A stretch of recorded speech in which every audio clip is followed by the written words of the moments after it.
Al menos 10 muertos y más de 60 heridos tras la explosión de un coche bomba cargado con 80 kilos de pentolita en una academia de policía en Bogotá, Colombia. El autor material falleció en el hecho. Ecuatoriana Erika Chicó consta en la lista de fallecidos tras el atentado terrorista en Bogotá, mientras que la cadete cuencana Carolina Sanango resultó herida tras el ataque. Presidente de la Corte Nacional de Justicia, Paulina Aguirre, rechazó la denuncia sobre supuestas irregularidades en la selección de jueces.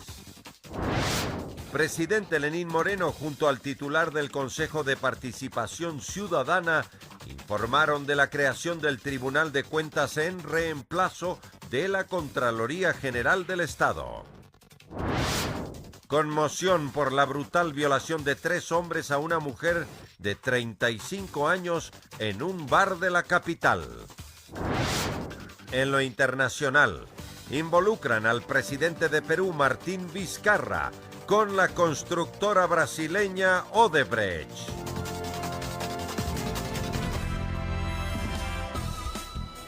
Jueves 17 de enero del 2019, amigos, es un gusto estar nuevamente con ustedes aquí en Emisión Estelar del Comercio TV con lo más destacado de esta jornada. Es un privilegio trabajar para ustedes. Aquí iniciamos. El presidente Lenín Moreno y Julio César Trujillo, presidente del Consejo de Participación Ciudadana, anunciaron que se conformará una comisión para viabilizar la creación del Tribunal de Cuentas, una instancia que reemplazará a la actual Contraloría. La sustitución de la Contraloría General del Estado por un Tribunal de Cuentas, propuesta por el Contralor Pablo Celia en 2017, es casi un hecho y ya se dan los primeros pasos. En una reunión mantenida entre el presidente Lenín Moreno y el Consejo de Participación Ciudadana transitorio, se anunció la conformación de una comisión que analizará la mejor manera jurídica para proceder. Pero para crear este Tribunal de Cuentas va a ser necesario algunos cambios en la Constitución y posiblemente en la ley. Y habrá que acudir, como lo ofrecimos en algún momento, tantas y cuantas veces sea necesario, al pueblo para que tome las decisiones finales. Mientras tanto, pues, la decisión la pondremos en consideración de la Corte Constitucional, que estará nombrada para ese momento, que es lo que corresponde. De tomarse la decisión de adoptar una consulta popular, la Corte Constitucional deberá avalarla. Y, por supuesto, la Comisión, pues, nos dará la orientación del momento de hacerlo, cómo hacerlo, e inclusive las preguntas que se pueden realizar. El tribunal tendría las mismas atribuciones de la Contraloría, es decir, controlar el uso y el manejo de los recursos públicos. El cambio sería su conformación. La responsabilidad del control no recaería solo en el Contralor, sino en un cuerpo colegiado de 7 ministros delegados por la Asamblea, la Presidencia, por concurso público y funcionarios de carrera de la Contraloría.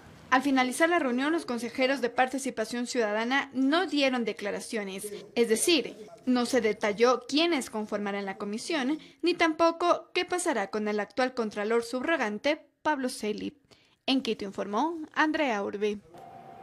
Se generan reacciones en la Asamblea Nacional tras el anuncio presidencial de buscar el mecanismo legal para crear un tribunal de cuentas en reemplazo de la Contraloría General del Estado. Los legisladores aseguran que este mecanismo podría acelerar los procesos investigativos que reposan en la entidad de control. La propuesta que nace en el Ejecutivo y en el Consejo de Participación Ciudadana es bien visto en la Asamblea. Legisladores de diferentes tiendas políticas aseguran que un tribunal de cuentas podría dar mayores garantías de independencia a la entidad de control. Que si sirve para fortalecer a la autoridad superior de control, como es la Contraloría con rango constitucional, bienvenido sea. Creo que un ente colectivo y no una persona que se extralimite en sus funciones y que, como está ocurriendo en este momento, pese a que incluso no tiene nombramiento, tiene un encargo muy discutido, digamos, y cuestionado, y pueda, digamos, tener un grado de discrecionalidad y de arbitrariedad enorme. En mi opinión, yo creo que más personas decidiendo temas tan sensibles como el destino de los fondos públicos y sobre todo el control a los funcionarios públicos no sería equivocado. Es que con los problemas registrados con anteriores contralores como Carlos Poli, la designación de una sola persona al frente del organismo no es aconsejable. El hecho de las nefastas actuaciones que hayan tenido, principalmente el último contralor, no debe ni puede por los sagrados recursos del pueblo ecuatoriano. Siempre lo que conlleve a mejorar los controles que tienen que hacer las autoridades y los organismos pertinentes para controlar la utilización de los recursos del erario público, tienen que ser vistas y tienen que ser bien recibidas por parte de todos los ecuatorianos y por parte de las autoridades. Acá esperan que se presente el mecanismo legal para generar este cambio, pues consideran que debe ser por enmienda o por consulta popular. Pero creemos que es hora ya de abordar un debate serio y una reforma estructural integral de la Contraloría. En todo caso, en la Asamblea reciben con buenos ánimos la propuesta presidencial que podría reestructurar la Contraloría General del Estado. Informó Javier Gallo. Criterios divididos en torno a la decisión del presidente Moreno y del Consejo de Participación de crear un tribunal de cuentas que sustituya a la Contraloría. Varios analistas revisan los aspectos positivos y también negativos de la medida. El anuncio del gobierno de que un tribunal de cuentas reemplazará a la Contraloría General del Estado no será una transformación fácil ni corta, sostiene el analista Santiago Basabe. La reforma constitucional tiene una serie de procedimientos especiales, tiempos especiales, mayorías especiales en la Asamblea Nacional, y creo que, dejando de lado la viabilidad legal de la reforma, implicaría una negociación muy fuerte a nivel político, y eso no creo que se lo pueda resolver en el corto plazo. Pero independientemente de aquello, el crear un tribunal, si bien podría ganar el país en términos de tener diversidad de opiniones y criterios, esto no garantizaría la celeridad en la toma de decisiones, apunta. Siempre es más fácil que una persona decida que decida un grupo colegiado. Se gana en términos de discusión y consenso, desde luego, pero en general se suele perder en términos de agilidad y eficiencia. Y con ello coincide el excontralor Alfredo Corral, para quien un tribunal de cuentas fue una experiencia por la cual ya atravesó el país bajo la presidencia de Isidro Ayora y que dejó dilucidar algunos riesgos. Porque ahí se pueden diluir responsabilidades. Al ser un organismo colegiado pueden haber intenciones de ejercer poder en la institución cada uno de los vocales o de los miembros de este consejo, y demoraría más la aprobación de los informes. Pero esto es cuestionado por el vocal del Consejo de Participación Ciudadana y Control Social Transitorio, Luis Hernández, quien defiende que Ecuador vive otro momento, además de que hay que enfocar este Tribunal de Cuentas bajo una línea técnica. Yo creo que la parte técnica tiene que ser la que se priorice en estos temas. Y obviamente, claro, va a haber, todo dependerá cómo se envían las ternas, qué tipo de gente se envía, y lógicamente tener procedimientos que impidan que las cosas vayan a quedar empatanadas en un determinado momento. Mientras tanto, en torno a los tiempos, confía que con la voluntad política, el tribunal pueda estar listo a finales del 2019. En Quito informó Adriana Rojas. Paulina Aguirre, presidenta de la Corte Constitucional, descartó que hayan existido irregularidades en la designación de los jueces como en la conformación de la terna para el Consejo de la Judicatura. Lo dijo en respuesta a una supuesta denuncia de un programa de televisión internacional. En el manual del socialismo del siglo XXI. Estas declaraciones de Patricia Poleo, periodista del programa Agárrate de los Estados Unidos, literalmente encendió la pólvora. Se demuestra con documentos certificados cómo el correísmo nombró una Corte Nacional de Justicia de manera ilegítima, y de cómo, a pesar de estar Rafael Correa prófugo de la justicia, intenta tomarse el próximo Consejo de la Judicatura. Paulina Aguirre, presidenta de la Corte Nacional de Justicia, fue la primera en reaccionar con un calificativo. Que no es una denuncia, sino un pasquín, porque es un pasquín, y permítanme hacer un juicio de valor y decir miserable. Aguirre defiende el proceso de selección de los jueces de la Corte Nacional de Justicia del 2011, en el cual participó. En la prueba psicológica están todos los nombres de quienes fuimos nombrados y dice superado, no superado, superado, no superado. Sin embargo, en el video de anoche veo que le han alterado y que dice no pasa. Tengo copias certificadas del Consejo de la Judicatura que ha dado esa información, en la que consta que hemos superado la prueba. Recuerda que la prueba teórica fue pública. No fue una prueba a mano y por eso no la tienen en físico. Y no solo no tienen la mía, no tienen de nadie, porque la prueba fue en una computadora. La presidenta de la Corte cree que todo tiene su origen en la conformación de la terna, que envió para el concurso de selección del nuevo Consejo de la Judicatura. Sí, sospecho de dónde viene el video, pero si tuviera la certeza absoluta de dónde viene el video, yo ya hubiera iniciado acciones legales. Pero la información respecto de que misteriosamente no existe el examen de la presidenta de la Corte es dada por el Consejo de la Judicatura. Marcelo Merlo, presidente del Consejo de la Judicatura, descarta tener participación en la supuesta denuncia, como haber entregado información. De ninguna manera tiene que ver el Consejo en este tipo de cosas. Y le pidió al Contralor que acelere para que por órgano regular se establezcan las responsabilidades del examen que había, que no había, que se tiene, que desapareció el sistema. El malestar también llegó a quienes postulan para el Consejo de Participación Ciudadana y Control Social. Aquí venimos simplemente, como ciudadanos, no a restarle importancia a la noticia, ni tampoco a decir estos hechos son verdaderos y por esa razón deben tomarse cartas en el asunto, en lo absoluto. Venimos aquí a exigir, hagan una investigación. Un programa que al parecer dará mucho de qué hablar, informó Héctor Romero.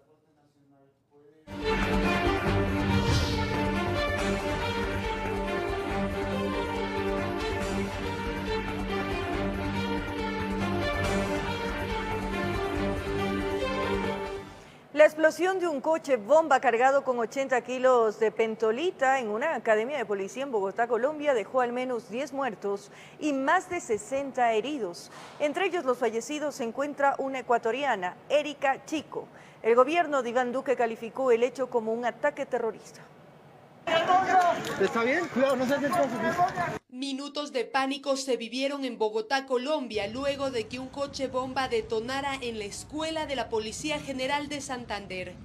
El hecho se produjo a las 9:30 de la mañana cuando un hombre identificado por las autoridades como José Aldemar Rojas ingresó en un vehículo al establecimiento por una puerta secundaria. En el control de seguridad, el conductor permaneció tan solo unos instantes debido a que en la revisión un perro entrenado alertó que en el vehículo se encontraba material explosivo. Tras la advertencia, el hombre aceleró su carro y atropelló a varios uniformados hasta estrellarse con la infraestructura de un alojamiento femenino, momento en que se produjo la explosión.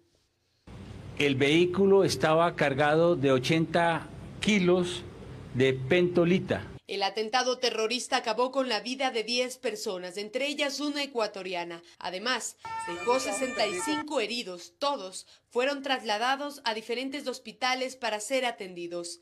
Tras el impacto, testigos narraron el estruendo que escucharon cuando se produjo el estallido.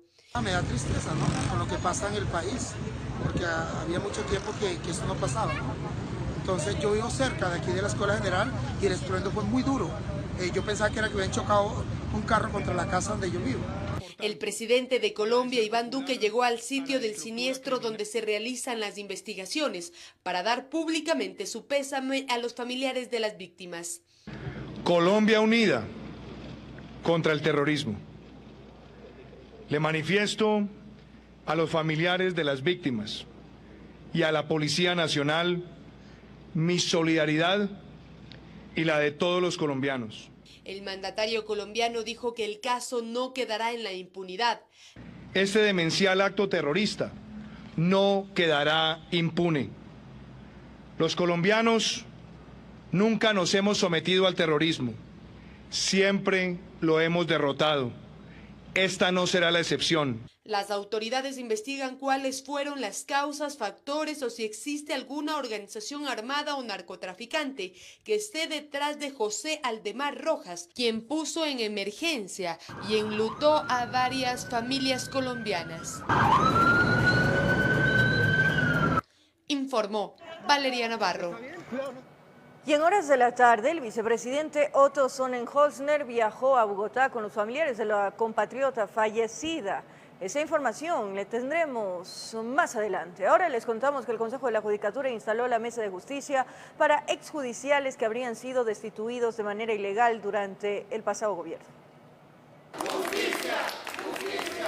Más de 800 denuncias de supuestas destituciones irregulares se registran hasta el momento y esto es lo que debe investigar la Mesa de la Justicia para los exjudiciales que podrían haber sido perjudicados por los antiguos consejos de la Judicatura. Las personas que aquí están fueron perseguidos y destituidos por no obedecer a la política del gobierno anterior. El Consejo de Participación Ciudadana procesó 882 denuncias por intromisión evidente en la justicia. La mesa fue creada por resolución el pasado mes de octubre y adoptó una metodología del Alto Comisionado de Naciones Unidas. Se les hace un cordial llamado a todos los exfuncionarios judiciales destituidos desde el año 2007 de manera ilegal para que presenten sus carpetas ante la Mesa de Verdad y Justicia hasta la próxima semana, hasta el día jueves de la próxima semana, jueves 24 de enero. Estas mesas tienen que seguir. El doctor Aquiles y yo, él desde Guayaquil y yo desde Quito, vamos a estar vigilantes que los que nos sucedan no puedan desmantelar esto. Los magistrados tienen mucha expectativa de lo que esta mesa de trabajo pueda conseguir. Sin embargo, aprovecharon la oportunidad para hacer un llamado de atención por la falta de celeridad de la justicia en sus casos. Si a nosotros se nos sancionó por una manifiesta negligencia, 4 años para autor de sentencia, esos jueces ya deberían estar instituidos. Además, también se creará una mesa de corrupción judicial en la cual se receptarán cualquier queja o denuncia sobre alguno de los funcionarios que pudiera ser restituido, informó Carolina Basante. La Fiscalía solicitó a la Corte Nacional de Justicia que fija fecha y hora para la audiencia de formulación de cargos a Carlos Ochoa, ex superintendente de comunicación por el presunto delito de falsificación de documento, cuando habría aplicado progresivamente sanciones a varios medios de comunicación que no constaban en la Ley de Comunicación. Este viernes, la comisión que investiga la denuncia en contra de la legisladora Ana Galarza recibirá las pruebas de cargo. Se espera que a la comisión acude el legislador ponente y el ex asesor de Ana Galarza, que ha presentado una denuncia ante la Fiscalía. Fue la primera reunión de la comisión que investiga las denuncias en contra de la legisladora Ana Galarza. Aquí designaron al asambleísta Raúl Tello para que la presida. De inmediato aprobaron el cronograma de actividades y se ha convocado para este viernes a primera hora al legislador Freddy Aliaga, quien es el denunciante. Y a partir del día de mañana en que el denunciante empiece a presentar las pruebas aquí, posteriormente con las pruebas de descargo de la asambleísta denunciada, nosotros analizaremos. Previo a ello no podemos nosotros pronunciarnos al respecto ni de culpabilidad ni de inocencia. Aliaga asegura que demostrará en el proceso las irregularidades cometidas por Galarza. Hoy en día la Asamblea tiene el deber de demostrar que la fiscalización no es selectiva, que la fiscalización es para todos los legisladores. Él insiste en pedir que la Asamblea entregue los videos de las cámaras de vigilancia para determinar si el esposo de Galarza es quien utilizaba la tarjeta magnética del asesor 2. Esperemos que no nos hagan con el cuento de que ya se borraron los registros, ¿no? Sabemos que siempre hay una base de datos y tiene que quedar la información respaldada. También ha sido convocado a declarar uno de los denunciantes, Lenin Rodríguez, para que entregue las pruebas que dice tener en contra de la legisladora. El proceso será apegado absolutamente a las garantías fundamentales que consagra la Constitución, el debido proceso, la presunción de inocencia, el derecho a la legítima defensa, todo con absoluta transparencia. Se espera que para el próximo lunes sea recibida la denunciada y su equipo asesor. La comisión deberá entregar el informe a más tardar el 25 de enero. Informó Javier Gallo. La Comisión de Justicia aplazó para el próximo miércoles la aprobación del informe para primer debate de las reformas a la Ley de Función Legislativa. Entre las reformas se establece la creación de un comité de ética parlamentario, nuevas causales de destitución de los asambleístas y se incluye el tema de los diezmos. La Comisión de Fiscalización será una comisión permanente y solo el Pleno podrá determinar si se archiva o da paso a un juicio político. Una vez aprobado el informe para primer debate, será elevado a la presidencia de la Asamblea Nacional para que defina día y hora de la sesión.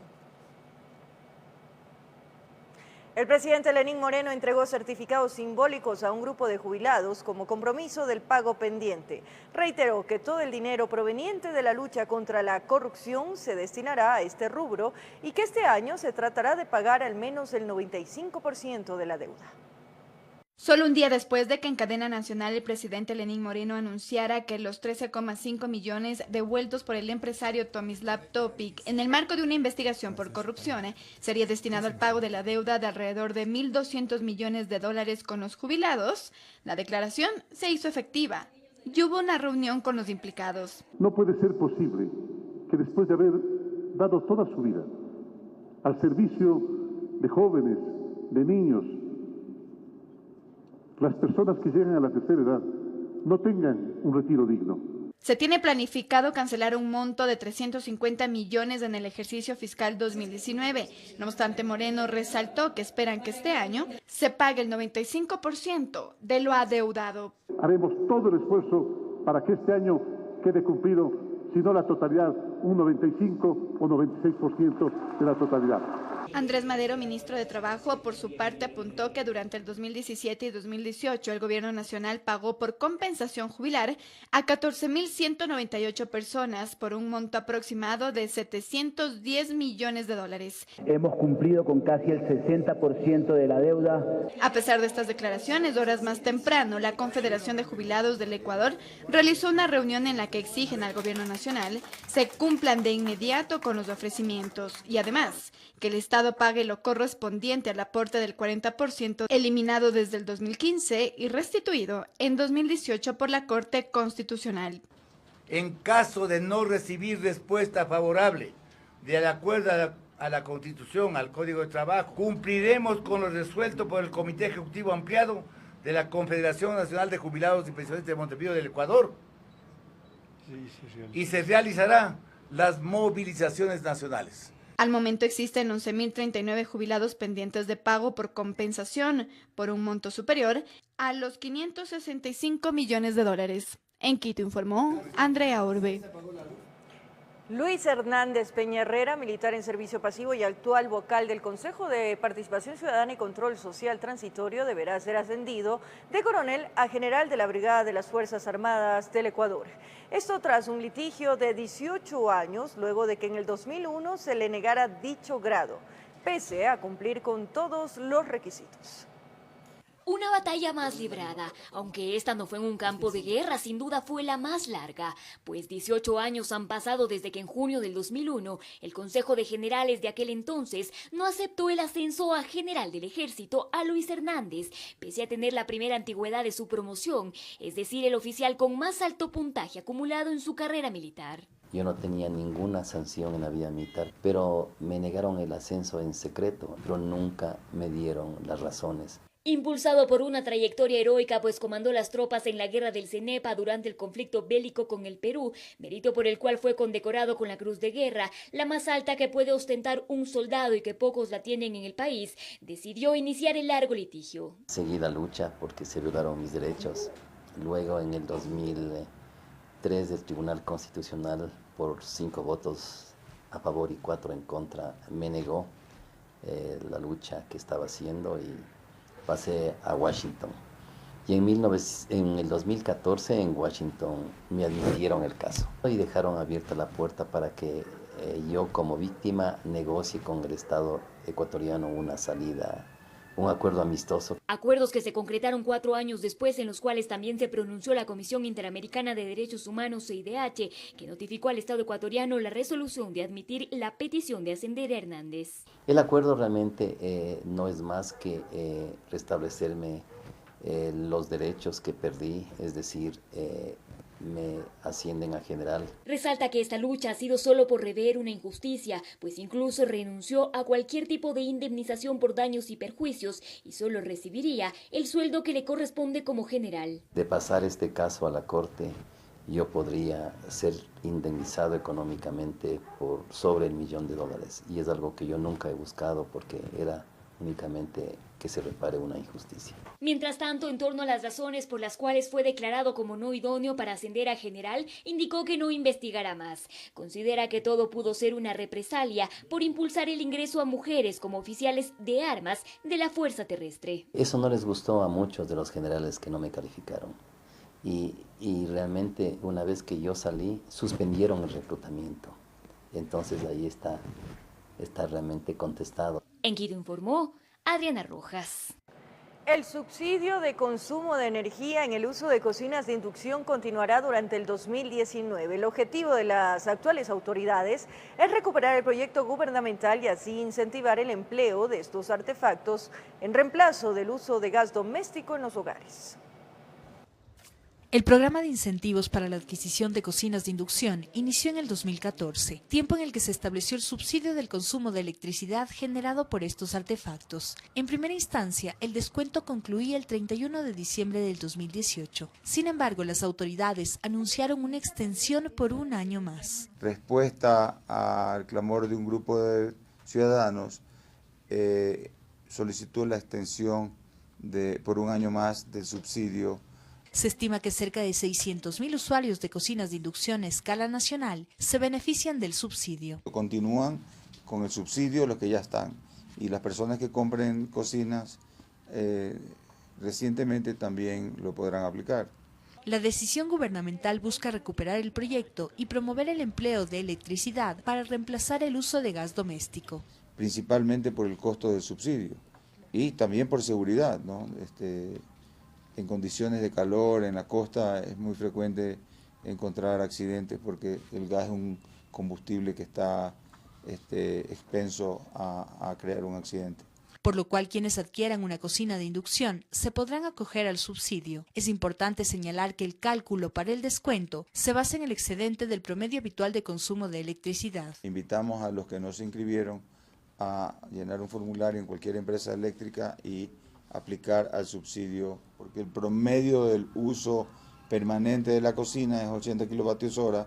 En primera instancia, la meta gubernamental era llegar a una venta de 3 millones de cocinas de inducción en el país hasta el 2018, informó Sofía Vintimilla. Concluyó la etapa de impugnaciones en el proceso de selección de los nuevos jueces de la Corte Constitucional. Durante los 5 días de plazo se receptaron 17 objeciones en la ciudad de Quito. A las 5 de la tarde de este 17 de enero concluyó el plazo para que la ciudadanía presente impugnaciones en contra de alguno de los 18 postulantes que continúan en carrera para la Corte Constitucional. El plazo se acababa y los ciudadanos seguían llegando con su documentación que respaldaba las objeciones. Estamos impugnando la presencia del señor Enrique Herrería Bones porque el señor se encuentra como presunto responsable en uno de los casos que fue investigado en la Comisión de la Verdad. En total, en las oficinas del Consejo de Participación Ciudadana de Quito se receptaron 17 impugnaciones. El registro oficial será anunciado una vez que se consolide la información a escala nacional. La Comisión Calificadora de la Corte Constitucional deberá determinar la pertinencia de estas impugnaciones para pasar a la etapa de las audiencias públicas. El cronograma de estas diligencias se dará a conocer la próxima semana, informó Carolina Basante.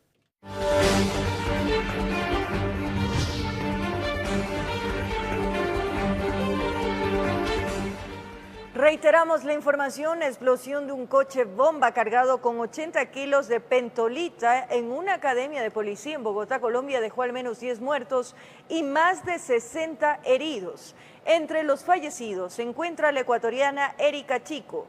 El gobierno de Iván Duque calificó el hecho como un acto terrorista. ¿Está bien? Cuidado, no se acerquen.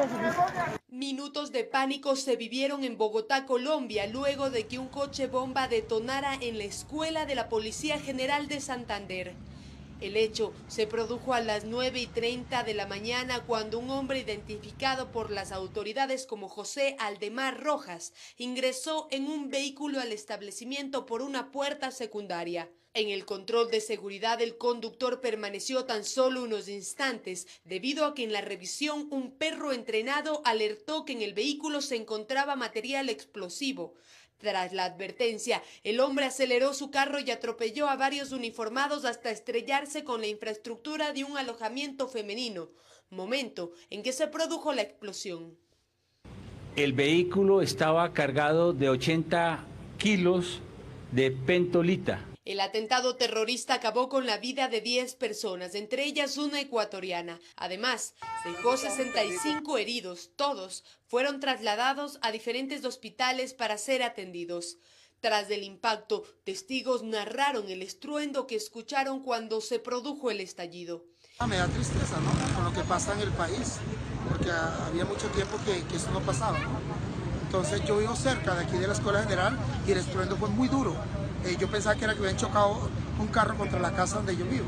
El presidente de Colombia, Iván Duque, llegó al sitio del siniestro donde se realizan las investigaciones para dar públicamente su pésame a los familiares de las víctimas. Colombia unida contra el terrorismo.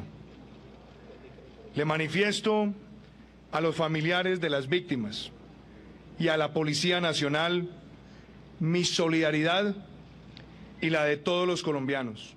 El mandatario colombiano dijo que el caso no quedará en la impunidad. Este demencial acto terrorista no quedará impune. Los colombianos nunca nos hemos sometido al terrorismo, siempre lo hemos derrotado. Esta no será la excepción. Las autoridades investigan cuáles fueron las causas, factores o si existe alguna organización armada o narcotraficante que esté detrás de José Aldemar Rojas, quien puso en emergencia y enlutó a varias familias colombianas. Informó Valeria Navarro.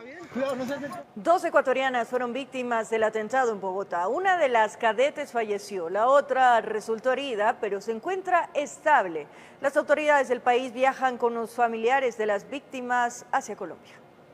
En el atentado coche bomba registrado en Bogotá, Colombia, falleció la cadete ecuatoriana Erika Chicó, mientras que la uniformada Carolina Sanango resultó herida. Las dos compatriotas se encontraban realizando un curso de formación policial en el vecino país cuando sucedió la tragedia. Sobre todo nos solidarizamos con la familia de Erika Chicó, quienes viajarán con nosotros. Nosotros los acompañaremos a ellos hoy en este viaje tan difícil, para darles toda la ayuda necesaria, el respaldo del gobierno y de todos los ecuatorianos.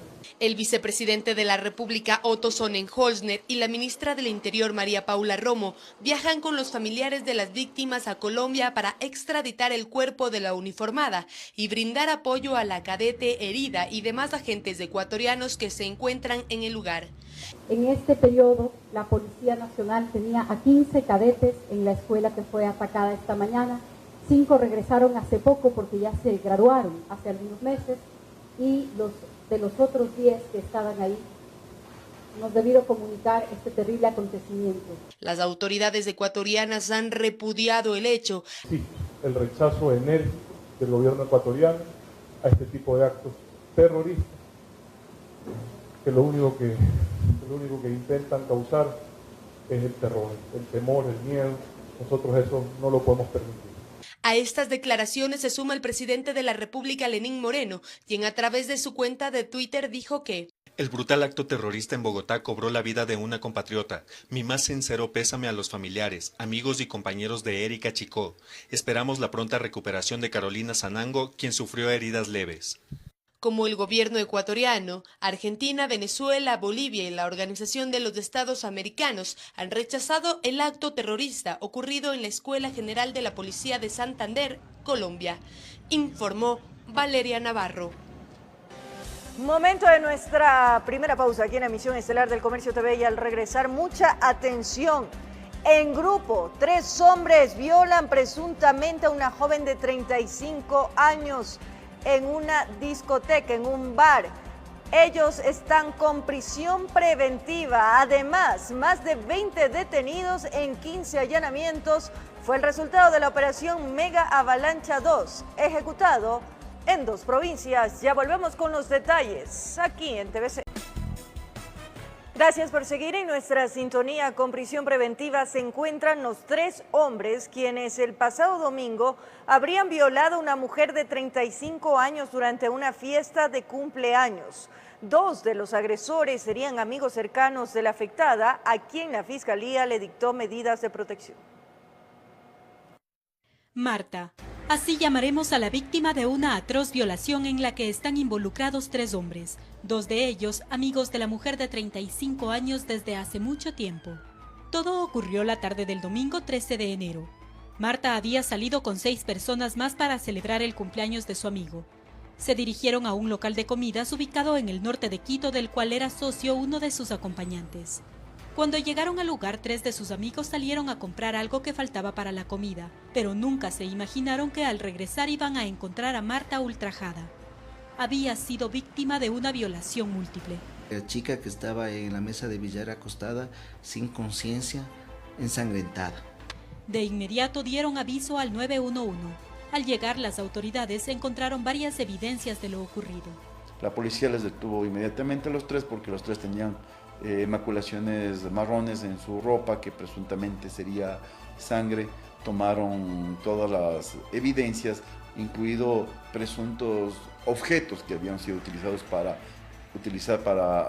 violar a la chica. Y lo que llama más la atención es que estos eventos, estos hechos, fueron presuntamente grabados y fueron también fotografiados en los celulares, especialmente en un celular de los agresores.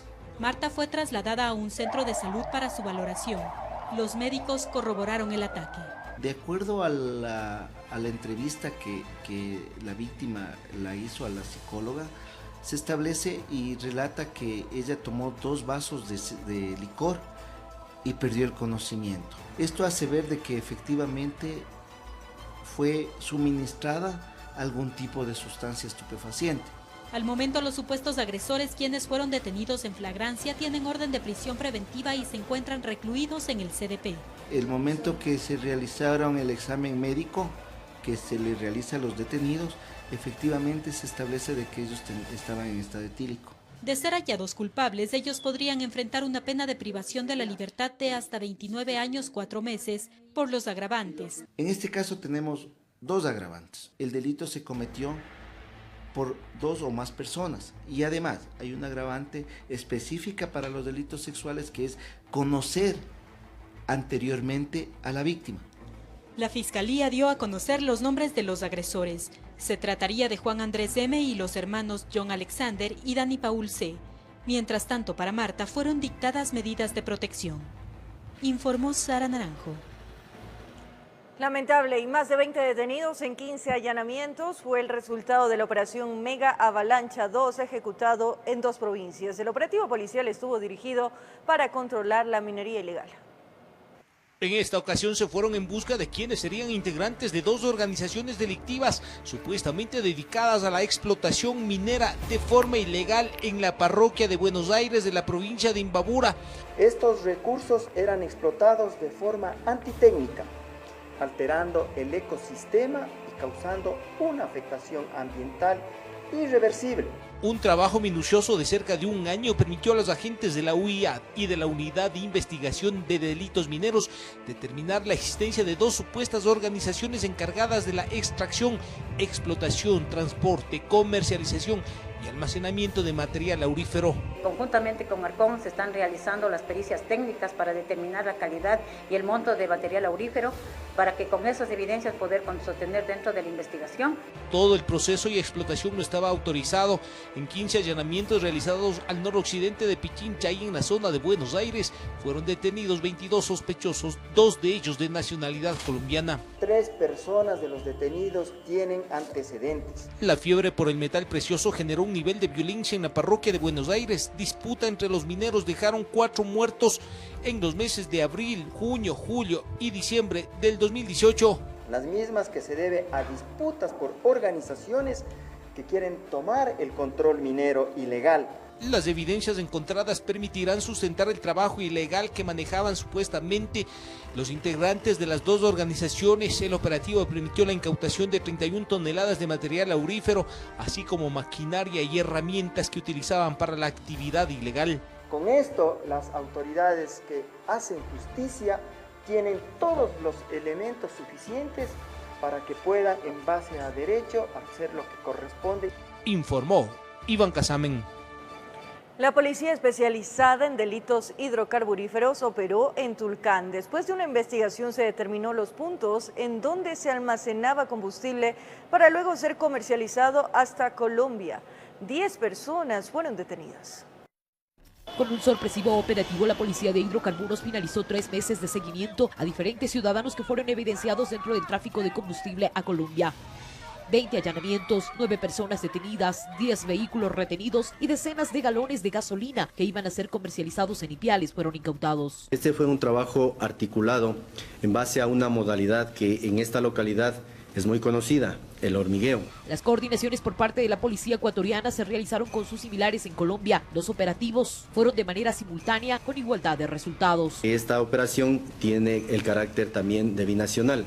Se han realizado las coordinaciones respectivas y en este momento también se están realizando 2 allanamientos y la operación como tal se está ejecutando en Ipiales. El gobernador de la provincia felicitó el accionar de la policía y manifestó el apoyo total a los operativos y controles, con la única finalidad de terminar con estas actividades ilícitas que perjudican al Estado ecuatoriano. Seguiremos combatiendo lo que es realmente el contrabando al combustible, seguiremos también velando por lo que es el bienestar de los ecuatorianos. La mayoría de los vehículos aprehendidos contaban con tanques adulterados, lo que permite que se almacene mayor cantidad de combustible para comercializarlo en Colombia. Esta es la principal evidencia. Eso se pudo determinar con los peritos acreditados a la judicatura. De igual manera ellos harán llegar su informe a la Fiscalía. A las afueras del cuartel de policía, decenas de personas involucradas en el delito permanecían buscando información de sus familiares. Reclaman al Ejecutivo fuentes de empleo para dejarlo ilícito. Aquí en el Carchi no hay fuentes de trabajo. Porque toda la gente del Carchi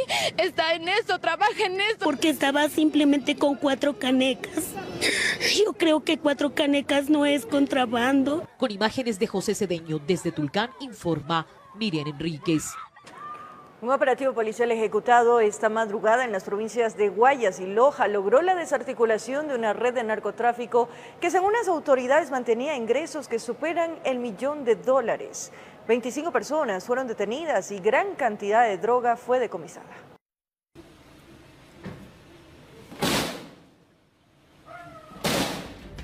Al percatarse de la presencia de los uniformados, un hombre que contaba con boleta de captura en su contra intentó escapar.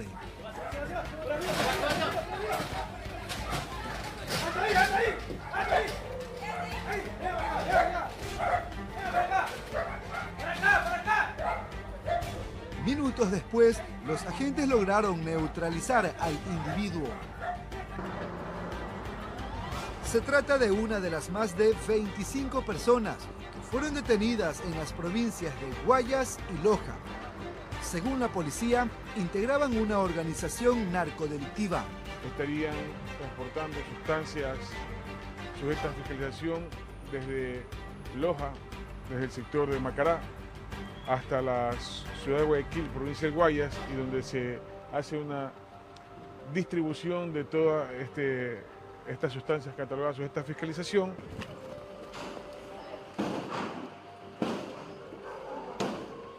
En total se ejecutaron alrededor de 28 allanamientos, 18 en Guayaquil, 8 en Macará, 1 en 3 postes. Incluso se allanó una cárcel. Entre las evidencias encontradas existen $7.000 en efectivo y decenas de kilos de droga decomisados. También se tiene una información que durante el manejo de esta organización delictiva se han ingresado a esta organización o se han financiado alrededor como ingreso de cerca de $1,5 millones a $2 millones.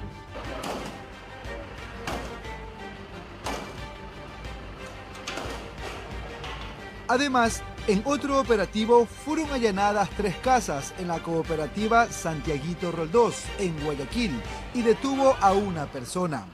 Se lo acusa de los delitos de porte de droga y armas de fuego. Informó Jorge Salazar. Varias personas que vivían en la parte baja del río Machángara, a la altura del Trébol, fueron desalojadas. En este operativo trabajaron varias instituciones. La Policía Nacional estuvo a cargo de retirar de este sector a indigentes sumidos en la drogadicción y el alcoholismo. Respondiendo a las denuncias de inseguridad focalizadas en el sector del Trébol y sus alrededores, policía, municipio y comisaría ingresaron a la parte baja del río Machángara para sacar a las personas que se apoderaron de esta zona. Que se encontraban viviendo prácticamente en este sector. Lo que hicimos nosotros fue con la empresa de aseo limpiar, adecentar el lugar. Las denuncias revelaban que los desconocidos que arranchaban carteras, celulares y mochilas corrían y se perdían en la parte baja del Machángara. La mayoría eran personas que viven en la indigencia, sumidas en la drogadicción y alcoholismo. La gente ya se siente cansada de tanta inseguridad, de tanta delincuencia. 12 personas fueron desalojadas y las covachas levantadas con basura, palos y plásticos derrumbadas para evitar que vuelvan. Muchos se resistían a salir. A otros les sorprendieron descansando. En su totalidad fueron ecuatorianos los que se encontraron aquí y se les desalojó. Entre los desalojados, un sujeto que tenía una boleta de captura vigente era requerido en otra ciudad. El delito los policías estaban confirmando. Fue el único que se quedó detenido. Aparentemente se confundía entre los indigentes para evitar ser identificado. Apareció una alerta en nuestro sistema CIPNE en donde apareció una de estas personas con una boleta, una orden de captura pendiente. El trabajo no termina ahí, estarán pendientes que nos regresen. Las autoridades saben que no será fácil, son personas difíciles de manejar, viven en la calle y a pesar de ofrecerles un techo temporal, prefieren seguir su camino. Es gente que tiene un poco de rencilla a ser sacado de estos lugares.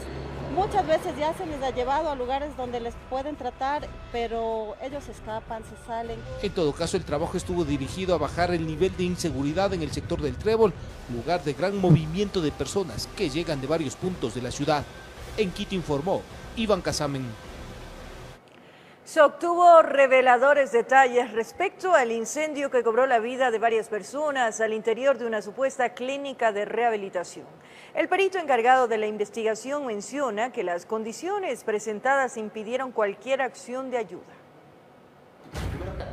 El informe pericial sobre este suceso se encuentra listo y en manos de la Fiscalía. El encargado de esta tarea investigativa reveló que muchas de las víctimas ni siquiera fallecieron alcanzadas por las llamas. La alta temperatura se encargó de llevarlos a la muerte. Un pulmón colapsa mortalmente a los 70 grados. Se forma un edema pulmonar con una quemadura interna. Las temperaturas dentro de la habitación llegaron a los 800 grados. La mayoría de las muertes son por quemaduras de vías respiratorias, lo que finalmente genera un paro cardiorrespiratorio. El testimonio de los sobrevivientes da cuenta de la existencia de una emergencia que se extendió en poco tiempo. No se pudo abrir la puerta y ahí comenzó el desastre a quemarse y se encendió todo eso de humo y la gente yo ya me estaba asfixiando y ayúdenos, pero no se pudo. El director entró, llegó desesperado, se arrodilló, lloraba el director, pero no se pudo hacer nada. El perito confirma esta versión tras asegurar que efectivamente la propagación de las llamas no dio tiempo a rescatar a quienes se encontraban en esa habitación. Estamos hablando de un fuego de 32 metros cuadrados, lo cual es pequeñísimo. Es un fuego muy rápido, es un fuego que lleva a un ambiente mortal en 5 minutos. El espacio donde permanecían los cuerpos era conocido como la lagartera, habitación destinada como castigo. Habían 3 niveles. En el nivel más bajo, en el nivel primario, al último, estaba esta habitación. Era como el fondo, al último. No fue posible dentro de los escombros encontrar el fósforo, encontrar el encendedor. Periciamos la ropa de las personas para ver si podíamos encontrar algo al respecto y no lo pudimos encontrar. Informó José Morales. Momento de una nueva pausa. Nos despedimos, amigos. Gracias por su compañía, cariño, pero sobre todo fiel sintonía. Estamos contentos de trabajar para ustedes. Un abrazo grande.